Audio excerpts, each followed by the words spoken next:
Hi everyone, it's Evan.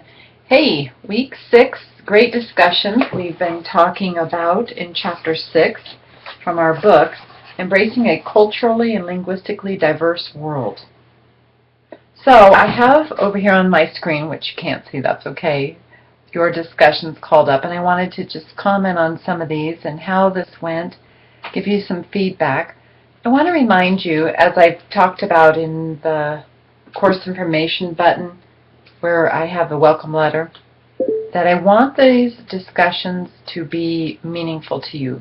I don't want these to be like in high school where you have a question and you answer it and have a question and then answer it, and where it sounds so technical. That I want you to make meaning out of these questions and what they mean to you.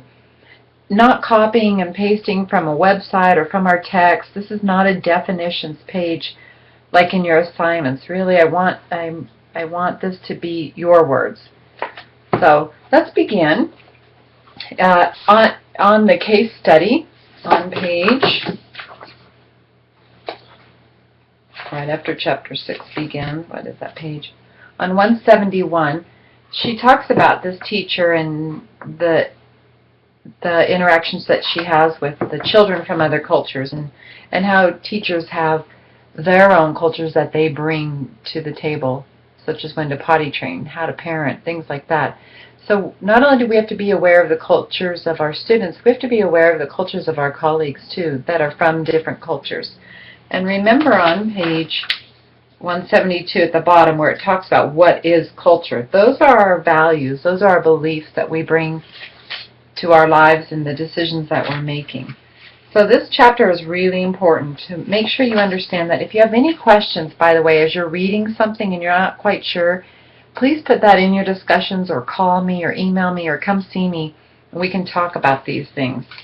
So page 174 talks about how culture creates meaning and that those rules determine the meaning attached to our behaviors. Do you know what that means? What do you think that means, that it makes meaning? Because it goes on to say, in the United States, it is not unusual for opposite-sex couples to hold hands or lock arms in affection. In other parts of the world, these behaviors between men and women might not be tolerated. So what does that mean for meaning-making that they're talking about?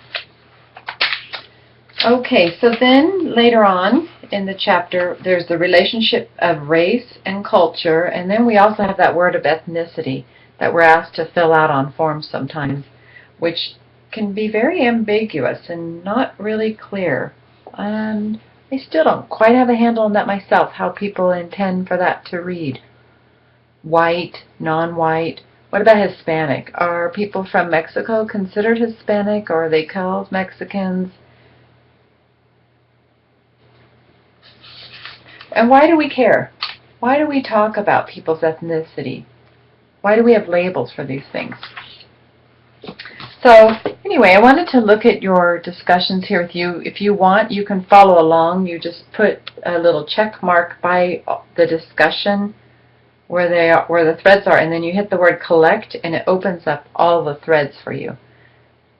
If you have not had a chance to read Brittany's, I'd like you to take a look at that. She talks about independent eating and how that's encouraged or not encouraged, depending on the cultures. Again, many of you did a really nice job of talking about Dewey from our book here with the theorists, and our first chapter is Dewey. Very, very interesting. I wish I could have studied with him. A lot of his work is hard to read, so I have to read works that have been written about him because his original work is really thick for me. But one of my favorite writings of his is Democracy in Education. It's a really small book, but it's full of great stuff, but it takes me a while to read. So, and Sandra did a nice job of that on her summarization there.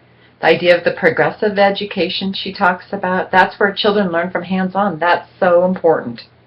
And that was very new, and it's still considered controversial to other people in the education world right now.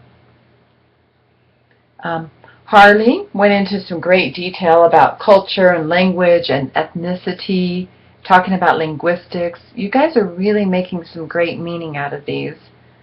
And let's see, Viridiana, I always say her name wrong, but take a look at what she wrote about her personal experience with that in teachers.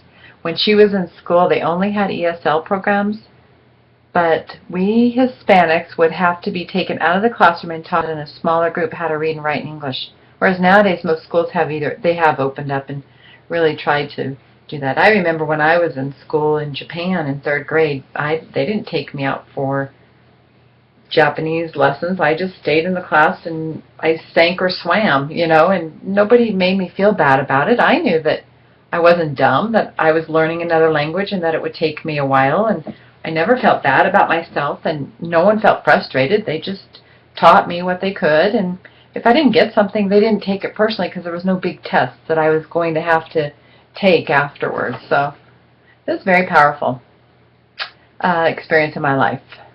Okay, Rebecca talks a lot about her children. She doesn't have a formal experience in daycare or school, but she did talk about a memory of hers with her mom. So take a look at that if you get a chance.